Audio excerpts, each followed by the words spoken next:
Hi everyone, so today's video just is actually going to be comprised of two different things that I wanted to emphasize while you guys are doing your homework this week.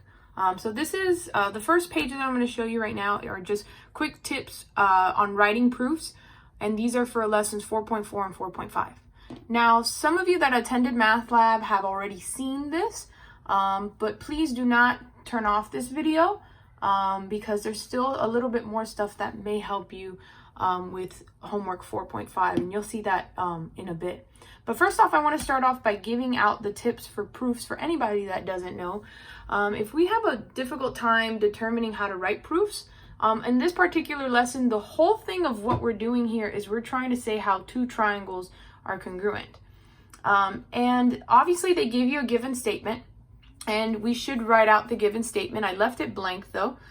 And what we want to make sure is that we have three congruent statements, okay? So you must have three congruent statements before naming the proof. So three congruent statements could be something as simple as, and I'll turn the page in a moment, could be something like DE is congruent to FG. Let's see, BE is congruent to AF, and angle DEB is congruent to FGA. Let's try that. Okay, so I can have three congruent statements, and the moment that I have three congruent statements, then I name the triangles that is mentioned in my proof. Okay. Now, if you notice the order of what I put this in, this is a side because it's a segment, only two letters. This is a segment, and this is an angle. So segment, angle, or SSA, is actually not a real thing, right? That's kind of the backwards of a bad word. I say anything that spells about the bad word or the backwards of it, or AAA, does not exist. The only ones that we've talked about are SSS, SAS, and ASA and AAS. Okay, so angle, side, angle, angle, side, side, angle, side. Those are the things that we talked about. So this is not in that appropriate order. So to find out what your final answer is, please make sure you look back at the triangles, the actual image itself.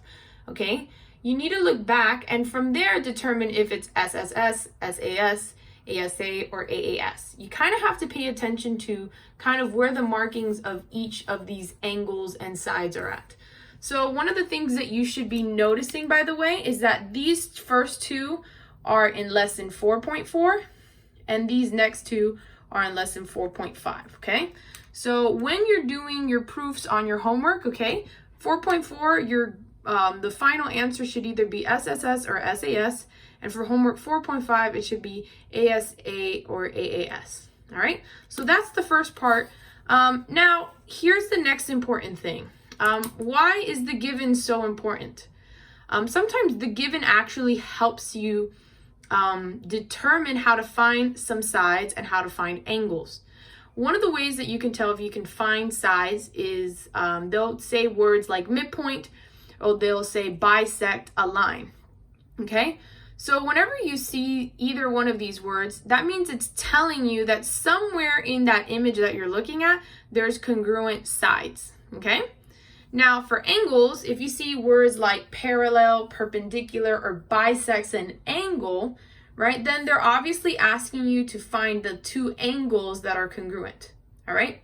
So that's important when they give you some given information. Pay attention to some of those keywords, because that's going to help you find some of the sides and the angles that, even though they're not marked, are technically congruent. Now, final thing here is how to look for a side or an angle.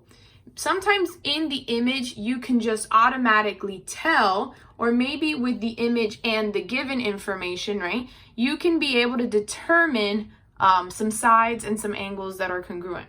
So the first one I'm going to talk about is when you have two triangles kind of back to back, or kind of overlaying each other, right? Whenever you have two of the same sides, so this side, it goes to this triangle, but this side also goes to the other triangle. It's the same repeating side, AD, and AD, those are congruent to each other. And my reason, so when I do my reasoning, okay, I would say AD is congruent to AD because of reflexive property. Some other things that we can look for is kind of the bow tie effect. What does that mean? Well, if we have two triangles kind of crossing each other, or two lines that basically intersect, they're going to form some vertical angles. So in this case, EGF is congruent to JGH, and my reason is vertical angles. So we would put that up here. That one angle and another angle are congruent, and we would say because of vertical angles. Okay, this is more obvious when you look at the image. The first two are very obvious when you look at the image. They're not really mentioned in the given statement. So the given won't say that these are reflexive.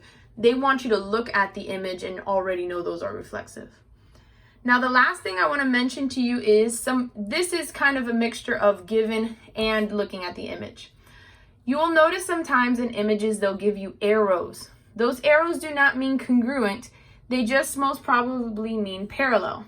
And when they tell you about parallel in the given statement, that means they want you to find some angles that are congruent. Okay?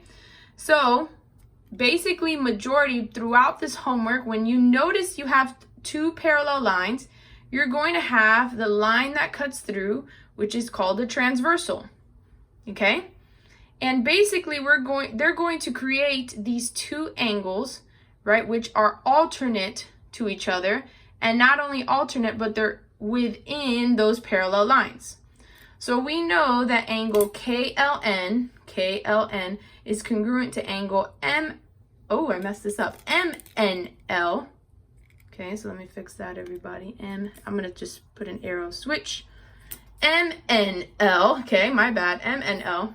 We know those are congruent, and my reason is alternate look, I messed up again. Alternate interior angles. I was in a hurry, you guys. Alternate interior angles. So when I get to this part right up here, I'm going to tell my two angles, and my reason is alternate interior angles. Okay? So be mindful that those are some things to look forward to when you are doing proofs. Sometimes looking at the image, sometimes the given information can really help you find your sides and your angles that are congruent. Now here's the other thing I wanted to mention about, and it's a little bit brief. Okay? Didn't get to talk much about it in class, but I noticed that you guys seen it definitely in the textbook, but not only that, in one of the worksheets. And one of those things is called CPCTC. If you haven't noticed that, maybe you haven't started the worksheets yet, but this is good. I can kind of inform you of what CPCTC stands for. Now, the term that I'm about to give you doesn't really stand for CPCTC. It just helps you break it down a bit better. Okay? So I broke it down as congruent parts of congruent triangles are congruent. Sounds very repetitive, I know.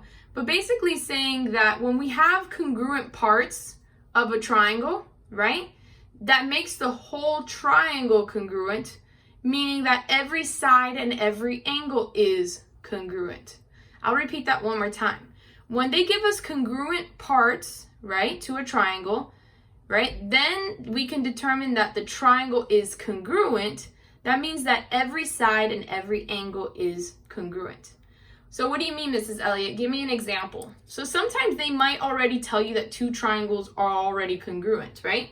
So in this case, I drew out my two own, ABC, triangle ABC, and triangle DEF are congruent, right? By the way, I paid attention to how the letters were formed. A to B, right? There's one side, right? And it has one mark. And those were the first two letters. D to E should also have one little mark in the middle. So it's side, then it goes to an angle, then it goes to a side. This one does the same thing, side, angle, side. So these triangles are congruent because of side, angle, side. But what if they ask you, how can we prove that AC, here's AC, is congruent to DF? Well, they don't really tell us anything. How do we know if we're 100% sure that they are congruent? Well, basically, again, remember, if you have congruent triangles, right, which we do in this case, that means every part of the triangle is congruent, meaning we know that even though they don't blatantly or just flat out say AC is congruent to DF because of this rule, we should know that they're already congruent because we have an SAS. We have one of the postulates laid out. So how can we prove it? Well, because of CPCTC, meaning everything is congruent if you already have a postulate like SAS, ASA, AAS, or side. So any of those will help you find a random side or a random angle through CPCTC. So how would this be laid out, Mrs. Elliott? Well, actually on lesson 3.5, one of the problems that is given to you on your homework is number 12. I am going to do number 12 with you guys. So if you've already missed out on this video, maybe you skipped it, I'm so sorry, okay? But tell your friends, make sure to look at the very end of this video, okay? So on lesson 3.5, we're gonna do number 12 together. And if you notice, this is, I drew it off to the side here. I don't have my textbook out in front of me, but they give us one congruent angle. They give us a congruent side, okay? And then my proof is actually another side that's congruent.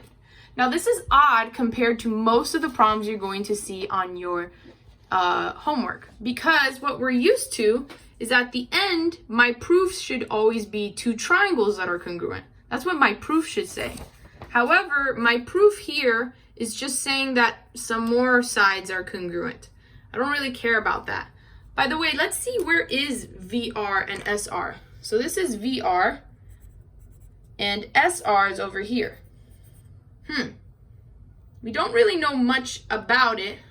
I do know though that the given is going to be the first thing I put. I didn't write it out because there's a lot of space.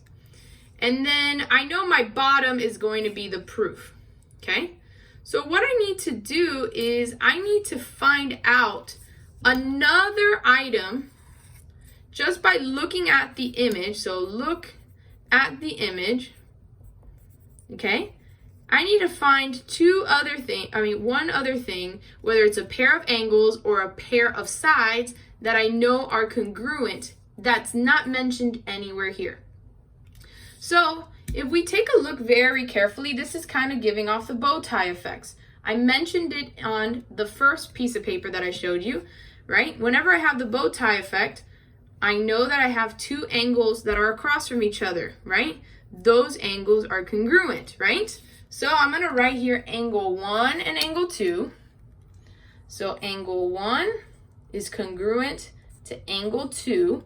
And my reason is because I should know the term already. This is called vertical angle. So definition, okay, of vertical angles, okay? So if my proof is not a triangle, then like how we're used to up here, right? We can't really put SSS, SAS, ASA, or AAS. We're just basically saying that all these congruent parts, and even angle 1 and angle 2, everything's congruent about it, meaning that we are following CPCTC. So my final proof, when it's not a triangle at the end, and it's a segment or a line, okay, my final reason is CPCTC. Another one that looks just like this is on this same homework, lesson 3.5, okay? Number 14 has the same exact layout. So they're going to give you some given statements. You need to find something else just by looking at the image, what's congruent, and then you would say your proof with CPCTC. So I hope I have been able to kind of give you guys, oh, and this is not lesson 3.5, this is 4.5, right? I hope I've been able to help you guys with lesson 4.5 and 4.4 on helping you guys write out proofs, how to look for proofs on the given statements, how to just look at it on an image, and not only that, what CPCTC is.